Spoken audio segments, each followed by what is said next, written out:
Seja muito bem-vindo. Olha só, vou falar sobre isso aqui, o livro mais vendido de 2023 e 2024. Mais de 1,5 milhões de vendas só em 2024. E por que isso aqui é tão importante? Isso aqui é um livro que pode mudar a tua vida. E eu, hoje, dia de hoje, levei um tapa na cara. E quero contar um pouco para vocês e compartilhar. Se você não tem o livro e quiser saber o que está escrito, eu vou compartilhar com você. Vou ler, vou fazer uma interpretação e você pode acompanhar junto aqui, ficar dia após dia acompanhando. Olha só, eu quero te contar um pouquinho antes. Ontem eu conheci o autor aqui na Lagoinha, aqui em Alphaville. O que aconteceu? A história dele conectou muito com a minha. Com certeza pode conectar com a sua também. É importante entender o que aconteceu e o que ele fez. E isso, hoje, eu comprei o livro, até tem o autógrafo dele aqui, ó, deixa eu mostrar aqui, certo? Dá o autógrafo, edição especial. Só que, lendo, eu poderia ler e ficar na minha. Mas me incomodou o fato de às vezes você não ficar sabendo, às vezes você não vê. E olha só o que está escrito no dia de hoje. Como está a sua agenda? Isso, pensa bem, como que está a tua agenda no dia de hoje? Deixa eu ler para você o que está escrito na íntegra aqui, ó. Sua agenda revela as suas prioridades. Isso é bem claro. Às vezes você está aqui, ó. Tá bem claro aqui, ó. Nossa vida parece cada vez mais cansativa. O senso de urgência é cada vez maior, deixando o ritmo totalmente acelerado. E o fardo do ser humano é cada vez mais pesado, com contas para pagar, metas no trabalho para cumprir e diversas outras cobranças. Isso aqui eu estou lendo na íntegra. Isso aqui eu poderia estar falando um conteúdo sobre esse assunto, mas para você entender como é o livro, e é isso que nós vamos fazer dia após dia, certo? Muitos em nosso meio acabam passando por cansaço extremo e é bem possível que você conheça alguém que sofra da síndrome de burnout. Já deve ter ouvido falar, né? Aquela síndrome de que a pessoa está esgotada, que ela não está totalmente... passou dos limites já. Então, que ela é causada pelo esgotamento profissional, ocasionado na maioria das vezes pelo excesso de trabalho. É algo decorrente do estilo de vida atual. Contudo, esse não é o padrão que Deus deseja que tenhamos em nossa vida. Aqui é um ponto interessante. Às vezes você está no dia a dia achando que aquilo ali é comum, mas não é necessariamente o que Deus quer para você. No texto que lemos, o faraó aflige os israelitas, dando-lhes ainda mais trabalho para fazer, a fim de que não tivessem tempo para sair para adorar a Deus. Olha só, de que texto ele está falando? Ele está falando o texto aqui, ó, em cima está grifada a parte da Bíblia, que diz o seguinte: aumentem a carga do trabalho dessa gente, para que cumpram suas tarefas e não deem atenção a mentiras. Isso está em Êxodo 5,9, certo? Então, ali, o faraó mandou aumentar a carga. Aprendo com isso que muitas vezes nos afastamos de Deus Pai e usamos como justificativa a nossa vida corrida ou a ausência de tempo em nossa agenda. Mas o fato é que você pode estar negligenciando coisas muito importantes, como se relacionar com Deus, cuidar de sua família e ter momentos de lazer. O trabalho é essencial, mas o desequilíbrio de prioridades pode acabar prejudicando muito a sua vida. É aquela questão, você está às vezes muito focado numa coisa, muito focado, é interessante, tem que ter meta, tem que ter objetivo, tem que trabalhar em cima disso, mas como está o equilíbrio das coisas? Como está a questão com Deus? Sua agenda revela as suas prioridades. Guarde bem essa frase. O que você está fazendo? Sua agenda cheia tem prejudicado seus relacionamentos com Deus e com sua família? Aqui uma pergunta. Observe quais têm sido suas prioridades. Entenda que o Pai supre todas as suas necessidades quando você caminha com fé e obediência. Aproxime-se de Deus, redefina suas prioridades e então desfrute de uma vida equilibrada, próspera e cheia de paz. Quando eu li isso aqui, o primeiro dia 1 hoje, aí já deu um tapa na cara, por quê? Porque isso aqui, talvez você conheça alguns devocionais, talvez já tenha feito alguns, mas tu está fazendo hoje, você tem dedicado uma pequena parte do teu tempo, pequena que seja, para se dedicar em áreas, para falar com Deus, na área familiar, almoçar em casa, coisas pequenas. Como que está a agenda? Então, se você não tem tempo para estar aqui, escutando esse vídeo, as pessoas que já saíram desse vídeo aqui, nesse tempo, se elas não têm esse tempo para se dedicar, então tem coisa errada. Agora, se você tem tempo, se está escutando até agora, faz o seguinte, manda esse vídeo aí para alguém que possa escutar, aquela pessoa que tu sabe que ela tá ali, focado. Eu mesmo tinha uma época, meu foco era o quê? 100 mil reais por mês, tinha que faturar aquilo ali, eu só enxergava 100 mil, e o resto, né, deixava tudo para trás. Pode ser que 100 mil para você seja bastante, pode ser que seja pouco, era a minha meta pessoal, eu não estou falando aqui da minha meta, estou falando da sua. Às vezes está pensando muito numa coisa e esquece das outras coisas. Como que está o equilíbrio das coisas? Então, se você não tem o livro, eu recomendo que compre, mas eu vou fazer a leitura aqui e você pode seguindo, você pode escutar, você pode aproveitar melhor o teu tempo. Eu não tenho tempo, Michael, eu não tenho tempo, estou muito atarefado. Coloca aqui o vídeo e só escuta o áudio. E eu vou ler aqui, tá? Tem a recomendação, para quem quer conhecer aqui, tá? A recomendação de leitura bíblica de Marcos 13. Eu vou ler ela na íntegra para você também, para a tarefa do dia, ok?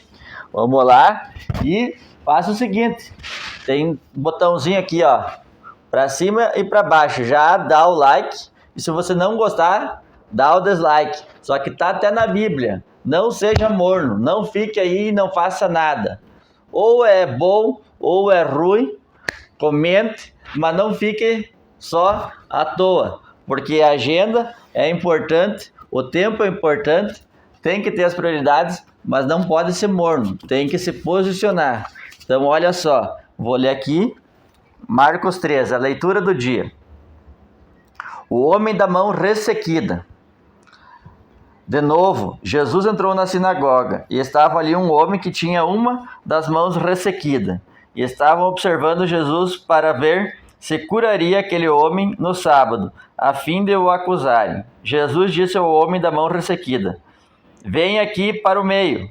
Então lhes perguntou, é lícito nos sábados fazer o bem ou fazer o mal, salvar a vida ou deixar morrer? Mas eles ficaram em silêncio. Eles que em todas as sinagogas Jesus perguntou, porque não sei se tu sabe ou não, mas sábado era o dia que não podia fazer nada, certo? E Jesus veio e quebrou todos os padrões. E ele perguntou se poderia ou não curar alguém, deixar alguém morrer, perecer, só pelo fato de ser sábado. Todo mundo ficou quieto naquele momento. Então, Jesus, olhando em volta, indignado, entristecido, com a dureza do coração daquelas pessoas, disse ao homem, estenda a mão. O homem estendeu a mão e ela lhe foi restaurada. Então ela estava ressequida e foi restaurada em pleno sábado, que na época era o caos, não podia. Então olha só, os fariseus saíram dali e com os herodianos logo começaram a conspirar contra Jesus, procurando ver como o matariam. Então Jesus cura muitos à beira-mar. Jesus se retirou com seus discípulos para o mar. Uma grande multidão o seguia. Eram pessoas que tinham vindo da Galileia, da Judeia, de Jerusalém, da Edumeia, do outro lado do Jordão e dos arredores de Tiro e de Sidom, porque ouviram falar coisas que Jesus fazia. Veio gente de tudo que é lugar. Então recomendou aos seus discípulos que sempre lhe tivessem pronto um barquinho, por causa da multidão, a fim de não o apertarem. Pois ele pegava e entrava para o rio ali, certo? Pois curava muitas pessoas de modo que todos os que tinham alguma enfermidade se esforçavam para chegar perto, a fim de poderem tocar nele. Também os espíritos imundos, quando viam, prostravam-se diante dele e gritavam, você é o Filho de Deus! Mas Jesus lhes advertia severamente que não expusessem a publicidade. Depois, Jesus subiu ao monte e chamou os que ele quis. Então Jesus chamou algumas pessoas, certo? E vieram para junto dele. Então designou 12, aos quais chamou de apóstolos, para estarem com ele e para enviar a pregar e a exercer a autoridade de expulsar demônios. Eis os 12 que designou: Simão, a quem acrescentou o nome de Pedro, Tiago, filho de Zebedeu, e João, irmão de Tiago, aos quais deu o nome de Boanerges, que quer dizer filhos do trovão. André, Filipe, Bartolomeu, Mateus e Tomé, Tiago, filho de Alfeu, Tadeu, Simão, o Zelote, e Judas Iscariotes, que foi quem o traiu mais para frente, né?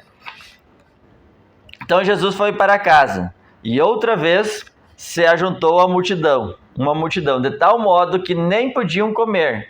E quando os parentes de Jesus ouviram isso, saíram para prendê-lo, porque diziam: está fora de si. Estavam já dizendo que ele estava louco, né? Os escribas que tinham vindo de Jerusalém diziam: ele está possuído de Beelzebul. E ele expulsa os demônios pelo poder do maioral dos demônios. Então, convocando-os, Jesus lhes disse, por meio de parábolas: como pode, presta bem atenção aqui, o que Jesus disse: como pode Satanás expulsar Satanás? Se um reino estiver dividido contra si mesmo, tal reino não pode subsistir. Se uma casa estiver dividida contra si mesmo, tal casa não poderá subsistir. Se Satanás se levantou contra si mesmo e está dividido, não pode subsistir. É o seu fim. Ninguém pode entrar na casa do valente para roubar-lhe o bem, sem primeiro amarrá-lo, e só então saqueará a casa dele. Então o que Jesus estava dizendo aqui? Estava falando que ele era o próprio Satanás, o amigo do Satanás, estava junto com Satanás. E ele diz: como que o próprio Satanás vai expulsar o próprio Satanás? Não existe.